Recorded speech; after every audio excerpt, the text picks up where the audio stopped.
This is Street Smart Women, a series highlighting the inspiring stories of resourceful women entrepreneurs, some with limited formal education, who drive economic growth and innovation in Nigeria and across Africa. Against all odds, these women have built thriving businesses that sustain themselves and their families and contribute significantly to their communities. Today, we are in the kitchen with two inspiring women who are making their mark on the Lagos food scene, one delicious meal at a time. We'll hear their stories, learn their secrets to success, and see how they create their signature dishes. Meet Chef Ndie and Chef Amarachi in this special culinary episode brought to you by Gino.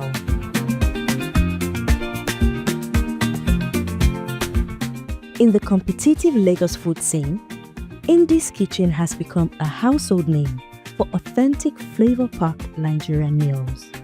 The woman behind it all is Ndie Asun.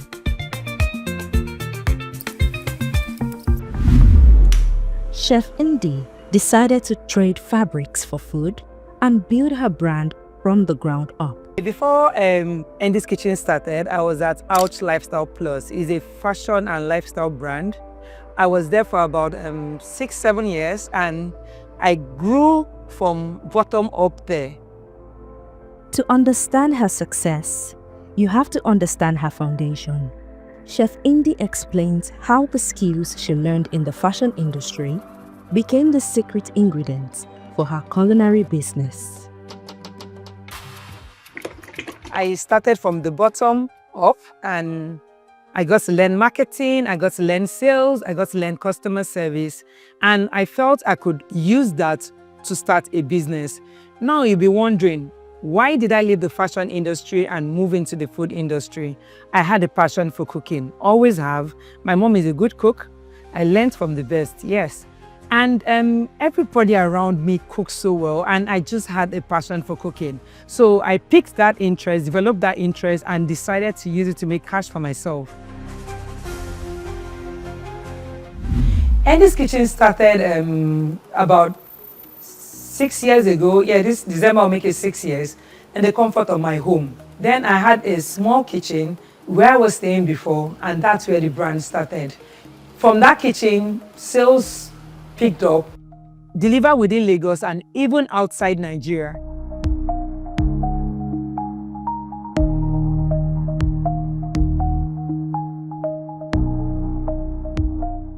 Getting into a business is one thing, but staying and growing requires navigating serious challenges. For Chef Ndie, some of the biggest hurdles were logistics and building the right partnerships in a demanding city like Lagos. Talking about getting the right partnership and partnering with the right people, it still boils down to getting people to deliver your food, the people you trust to do things. I remember when we first started, then we didn't have a lot of logistics company on board. It was always difficult getting clients' mail to them after it was done. I mean, there were a couple of times I had to cook and then go deliver myself. It was really frustrating. That was, I think that was the worst case scenario of the business. Getting right partners to help deliver your meals or deliver your food to the customers. But today, thank God we have a lot of reliable logistics company on ground. So it's been easy moving, getting products down to your office from the suppliers. And after the products are now finished food, also getting them delivered to your clients. So I think that challenge, thank God now, has been cut off. So to a greater extent, it's actually easy right now compared to then. Hi guys, so today we're making pasta bolognese. I'm sure we're all familiar with the traditional bolognese, but I'm going to show you guys today how to prepare a different kind of recipe with our favorite Asun, aka goat meat. And our star of the day is the Gino Asun paste and the Gino Asun cubes. Now we need to mince our goat meat. That's the first step. Remember, you take out the skin and take out the bone. Just going to pour this in here. We're going to go in with an egg. This is also going to help serve as a binder. Next, we have a bit of ginger and garlic. Now, our star ingredients, Gino Asun cube, would go in here so they can give our goat meat that authentic Asun flavor that we're looking for.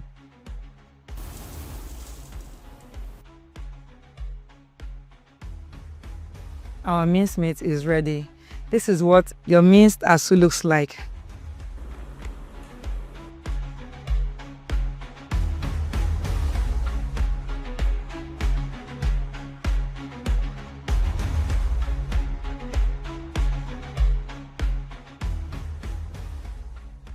So guys, we've got our Asun balls, all thanks to our Gino Asun seasoning.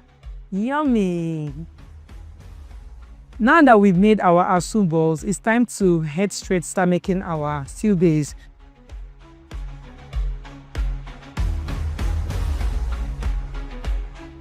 Look at the color, guys. Let's start making our pasta now.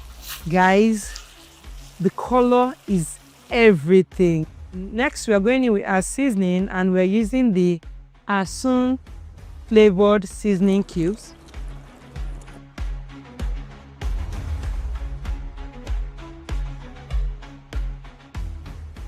Guys, this is yummy, yummy, yummy! All thanks to the Gino Asun seasoning and the Gino Asun tomato mix. No goat meat, no problem. With this Gino Asun tomato mix and this Gino tomato Asun seasoning, you have the authentic goat meat aroma in your dish, in your stew. You don't get goat powers, no worry yourself. When you cook this one, they go think say you use goat. Cook!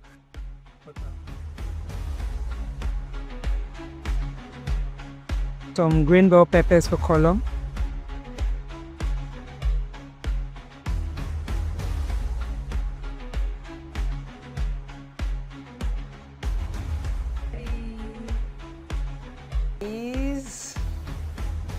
There you go, guys. We have our Asun bolognese. Yummy, right?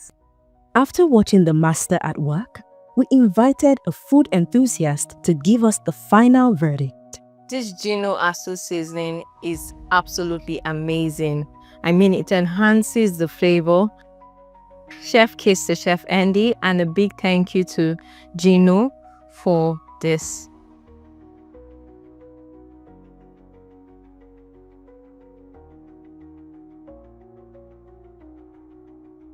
But with challenges come opportunities.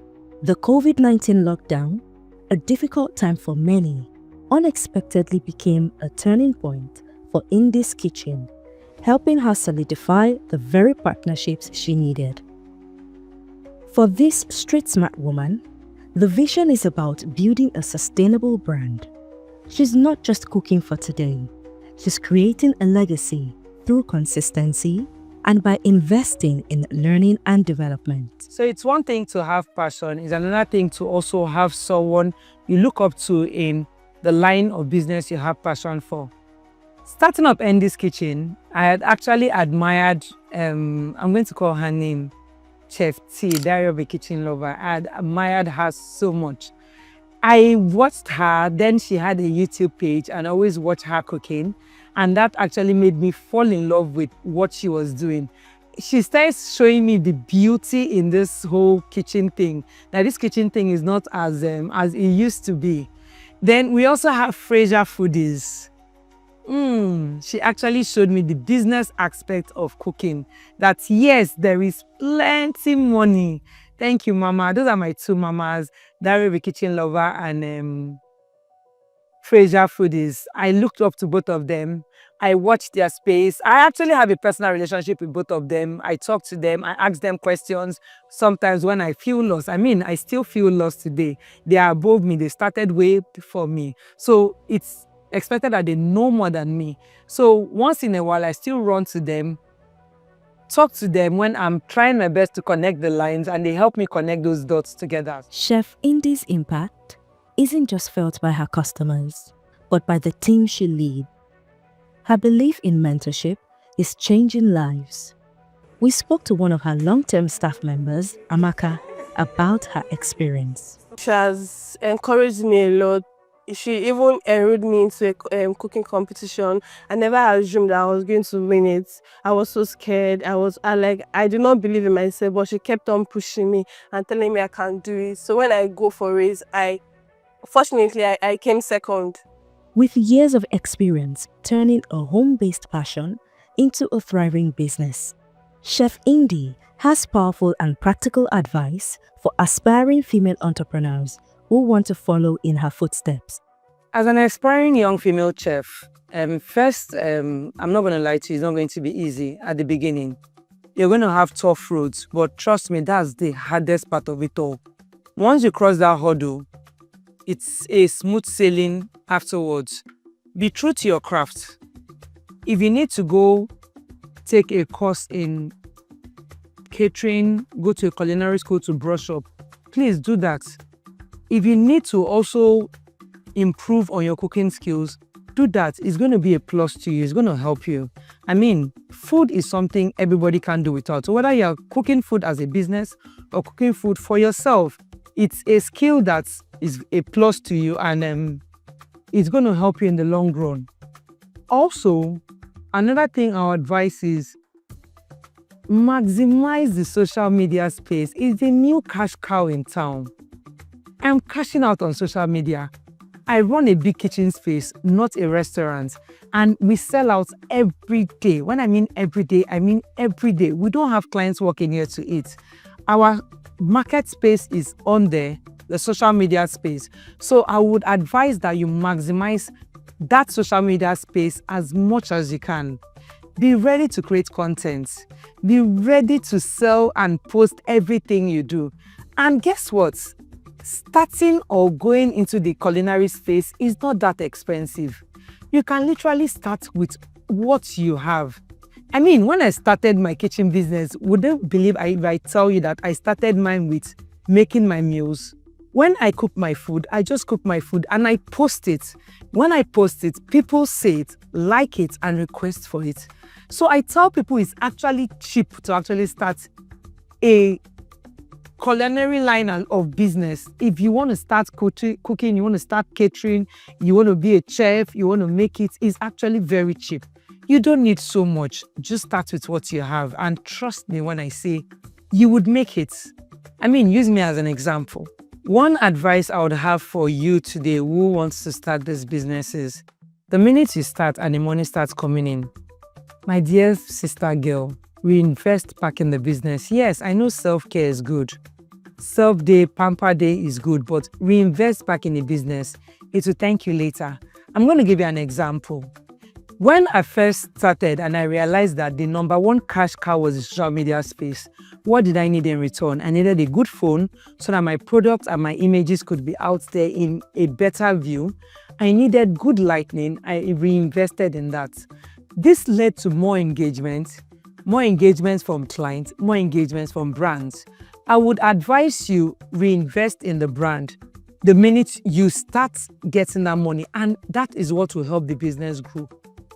Getting more phone, getting a better light and getting a better phone helped my product get out there, increased my sales, brought in more cash flow for me.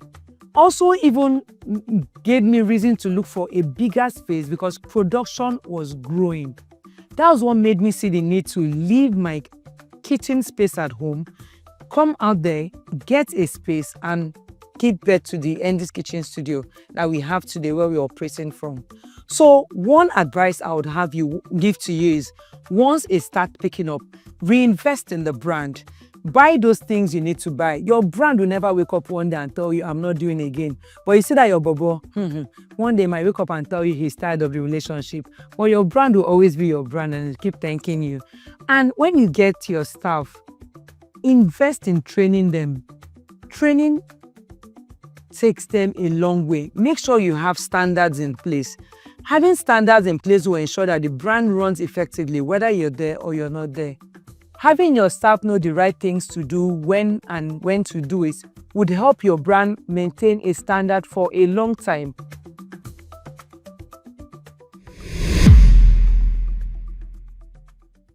Our second guest is another powerhouse in the Lagos food scene. A rising star who traded banking for the love of food. Hi guys, my name is Amarachi Carlo of Amaliza Kitchen, a banker turned into chef. I know you don't know that about me. Her story is just as inspiring. I actually started my career as a banker, then I joined another corporate section. I belong to a section or a group where I used to do shifting. So between, I was just doing my food business aside because I do shift work. I work at night and in the morning. So when I'm at night, I switch to cooking business. So I was just doing it small till I find it interesting, and I started selling those food till I now resigned to concentrate on the food because I was vlogging about food and also selling those food. And that is how Amaliza Kitchen was formed, and here we are.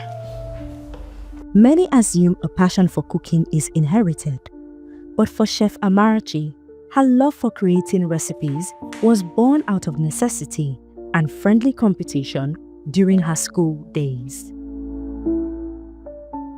I know a lot of you ask this question, oh, her mother might be a cook or her father must be a cook or a chef. No, none of my family is a cook or a chef.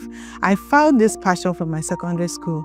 I happened to be among the pioneers of the school. So the school at some time had crisis and their cooks or chefs left the school. So we, the pioneers, now took over. We took turns in cooking.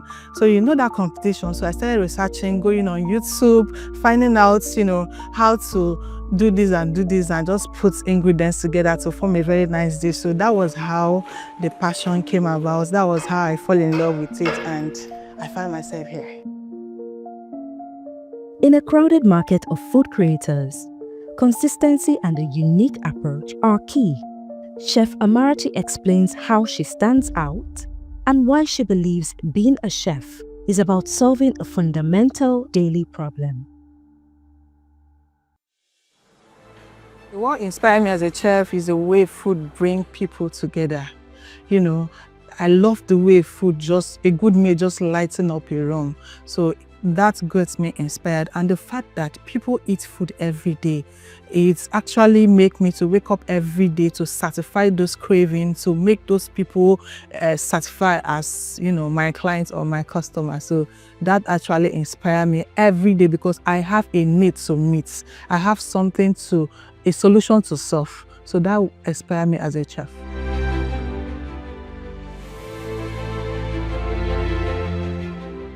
What have actually made me relevant is consistency. I've been consistent in this field for like 4 years. This field is saturated. Everybody is cooking, everybody is a chef. But in my own case, it's because of the recipe I bring out. I bring out a lot of recipes that when you see them, it's actually recipes that we know, but I have a way of elevating it. I have a way of putting in my own way of it, and it will just come out perfect. And it's not something you see and you wouldn't want to eat it. You will always, want it. You will always crave for it, and people will always gather. She also tells us why having the right products, like Gino tomato paste, elevates her recipes. Let's see how she puts that philosophy into practice. This right here is the real goat. You need to perceive the aroma from my kitchen. It's bursting with flavors.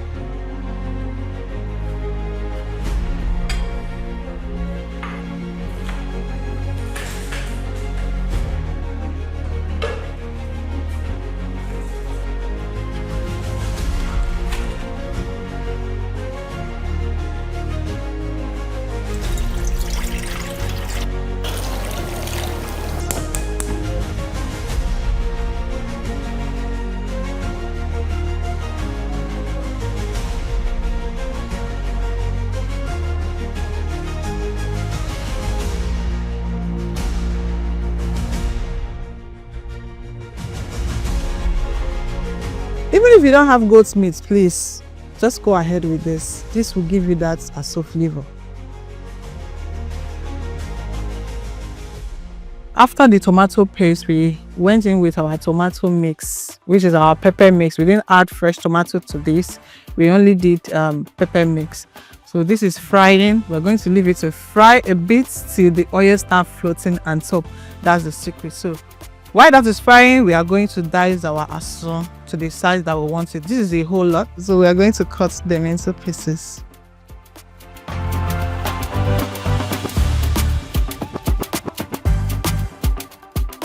So you are going to go in with some more seasoning, which is the Gino Asun seasoning. Basmati wash rice. So I'm going to go in with the stock we got from our goat meat. So I'm going to stir this together until it's well combined.